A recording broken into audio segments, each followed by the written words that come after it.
হ্যাঁ, তুমি মানুষকে কষ্ট দিচ্ছ, আঘাত দিচ্ছ, দুর্বল ভেবে মানুষের উপর অত্যাচার করছো। ওই দুর্বল মানুষটা যদি আস্তে করে কথা না বলে চলে গিয়ে যদি একবার রবের কাছে বিচার দেয়, সে দুর্বল হতে পারে, তার রব তো সর্বশক্তিমান। সেদিন তোমার অবস্থা কি হবে তুমি চিন্তা করে দেখো।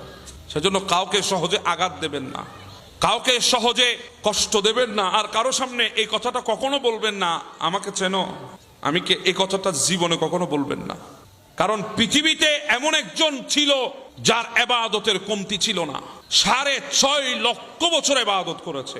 আমরা কয় বছর করছি হিসাব করেন? বয়স যদি 35-40 চলে, হিসাবে যদি ধরেন ভালো করে 40টা দিনও তো ইবাদত করতে পারি নাই। কিন্তু আমি যার কথা বলছি 6.5 লক্ষ বছর ইবাদত করেছে। আমাদের ইবাদত কদ্দুর কবুল হয়েছে জানি না, কিন্তু আমরা কোথায় কয়টা সিজদা দিয়েছি জানি না, কিন্তু আমি যার কথা বলছি পৃথিবীতে এমন একটা জায়গা ছিল না যেখানে তার সিজদা পড়ে নাই। পৃথিবীতে আমাদের দেশে অনেক মুফাসসির আছে, অনেক মুহাদ্দিস আছে, অনেক মুআল্লিম আছে, অনেক ওস্তাদ আছে, অনেক অধ্যাপক লেকচারার আছে।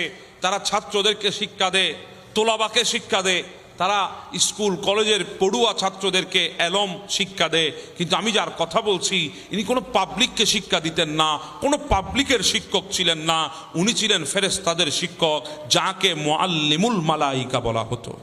কত বড় পদের পদবিধারী মানুষ ছিলেন, ব্যক্তি ছিলেন, সৃষ্টি ছিলেন, কিন্তু শুধু একটা কথা তাকে শেষ করে দিয়েছে। সে আল্লাহর দরবারে ইবাদত না করার কারণে শেষ হয় নাই, সে আল্লাহকে সিজদা না দেওয়ার কারণে শেষ হয় নাই। শুধু একটা কথা বলেছে, আনা খায়রুম মিন, আমি সেরা, আমি শ্রেষ্ঠ, আমি একটা কিছু। শুধু একটা কথা বলেছে। আমার আল্লাহ বলছেন আবা ওয়াস্তাকবারা ওয়া কানা মিনাল কাফিরিন, ছিল জান্নাতের ভেতরে, ছিল সবচাইতে বড় আবেদ, শুধু বলেছে আমি সেরা, আল্লাহ তাকে লানতের বুরকা পরিধান করিয়ে দিয়েছে। আপনি আর আমি তো এখনো জান্নাতে ঢুকতেও পারি নাই, সে তো জান্নাতের ভেতরে ছিল, আমরা তো ঢুকতেও পারি না। আমরা না ঢুকে বলতেছি আমারে চিনো আমি কে। অহংকার, অহমিকা এগুলা কখনো ভালো জিনিস না, এগুলা থেকে বেঁচে থাকবেন। ইতিহাস সাক্ষী আছে যারা অহংকার করেছে যুগে যুগে তারা ধ্বংস হয়ে গেছে।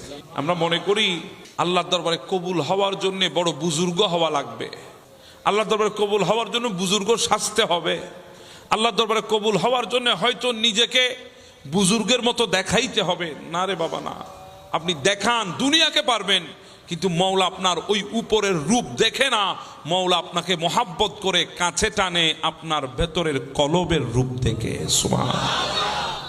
এজন্য একটা কথা মনে রাখবেন, আপনি দুনিয়ার সামনে যদি বেশি দিন কাঁদেন, আপনার ওই কান্নার চোখের পানির ফোঁটার দাম দুনিয়া বেশি দিন দেবে না।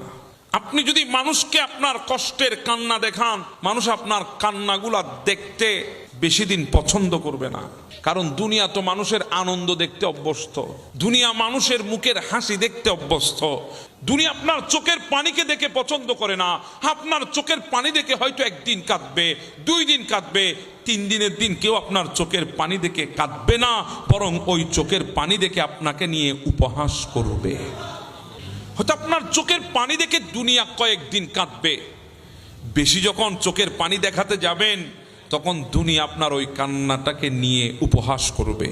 পৃথিবী আপনার হাসি দেখতে অভ্যস্ত, আর আমার আল্লাহ আপনার কান্না দেখে খুশি হয়। পৃথিবী আপনার হাসি দেখে খুশি হয়, আমার আল্লাহ আপনার কান্না দেখে খুশি হয়। কারণ পৃথিবীর কাছে হাসি পছন্দ, আমার রবের কাছে বান্দার চোখের পানি পছন্দ। আর আপনি যখন চোখের পানি ছেড়ে দিয়ে রবকে ডাক দেবেন, আমার রব খুশি হয়ে যায়। ওই চোখের পানির দিকে তাকিয়ে যা চাইবেন আল্লাহ তা দান করেন। এজন্য আমরা চোখের পানি একমাত্র ফেলবো রবের দরবারে। দুনিয়ার কাছে চোখের পানি ফেলে আপনি কিছু আশা করতে পারবেন না, বরঞ্চ দুনিয়ার সামনে চোখের পানি ফেলে আপনি দুনিয়ার হাসির পাত্র হবেন। আর রবের দরবারে চোখের পানি যদি ফেলতে পারেন, হৃদয়ের গোপনে যত চাহত আছে আমার আল্লাহ চোখের পানির দিকে তাকিয়ে আপনার চাহত পূরণ করে দেবেন। সুবহানাল্লাহ। এজন্য কাঁদলে কার দরবারে কাঁদবেন? দুনিয়ার কাছে গিয়ে কাঁদবেন না। আমরা তো এখন দুনিয়াকে দেখানোর জন্য কাঁদি। অনেকের কান্না আসলে ফেসবুক লাইভে চলে যায়, কথা বলেন ঠিক না? দুনিয়াকে আপনি মনে করছেন কান্না দেখায় সিম্পিতি নেবেন, হ্যাঁ কয়েকদিনের জন্য নেবেন, এরপরে মানুষ আপনার ওই কান্না দেখে আর মানুষ আপনার পাশে থাকবেন, আপনাকে নিয়ে উপহাস করবে। ইতিহাস সাক্ষী, দুনিয়া মানুষের হাসিকে পছন্দ করে, কান্নাকে পছন্দ করে না। মানুষকে কিছু দেওয়ার কথা বলে আশায় রাখবেন না, মানুষকে কিছু দেওয়ার কথা বলে অপেক্ষায় রাখবেন না। দুইটা জিনিস বড় ভয়ঙ্কর। আপনি কাউকে আশায় রেখেছেন দেবে বলে, কিন্তু আপনি ভুলে গেছেন আপনি তো দুনিয়া নিয়ে ব্যস্ত, আপনার কাছে দুনিয়াই প্রাধান্য। মানুষকে দেবেন বলে আপনি আশা রেখেছেন। অনেক মানুষ আছে আপনার আশায় পড়ে আপনার থেকে আশা নিয়ে ভেতরে ভেতরে ঘর বেঁধে বসে আছে। আপনার আশায় পড়ে হৃদয়ের যত আশা আছে, স্বপ্ন আছে, এগুলার ঘর বাসা হৃদয়ের মধ্যে বেঁধে বসে আছে। আপনি যখন দিতে পারবেন না, দেবেন না, আশাহত হবে, হৃদয় ভেঙে যাবে। আর যদি হৃদয় ভেঙে যায়, ওই ভাঙা হৃদয় নিয়ে যদি রবকে একবার বিচার দেয়, সেদিন কিন্তু আপনি আর রেহাই পাবেন না। কাউকে দেবার নামে আপনি অপেক্ষায় রাখবেন না, দিবেন বলে কাউকে অপেক্ষায় রাখবেন না। কারণ অপেক্ষার পহর বড় কঠিন।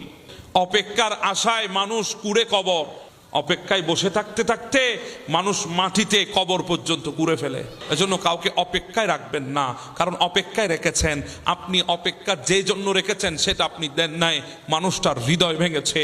যখন হৃদয় ভেঙে গেছে, ওই মানুষটা যখন রবের দরবারে আপনার বিরুদ্ধে যখন একবার বিচার দেবে, আপনি জিন্দেগিতে কোনোদিন শান্তি আশা করতে পারবেন না। এজন্য কাউকে কিছু দেবার নাম দিয়ে আশা দেবেন না, কাউকে কিছু দেবার নাম দিয়ে আপনি তাকে অপেক্ষায় রাখবেন না। দিতে পারলে দিয়ে দেবেন, আর যদি দিতে পারেন তাকে অবশ্যই সেটা দিয়ে দিয়ে খুশি করে দেবেন। অপেক্ষার আশা দিয়ে তাকে রাখবেন না, কারণ আপনার এই আশার অপেক্ষা আপনার জন্য কাল হয়ে ফেরত আসবে।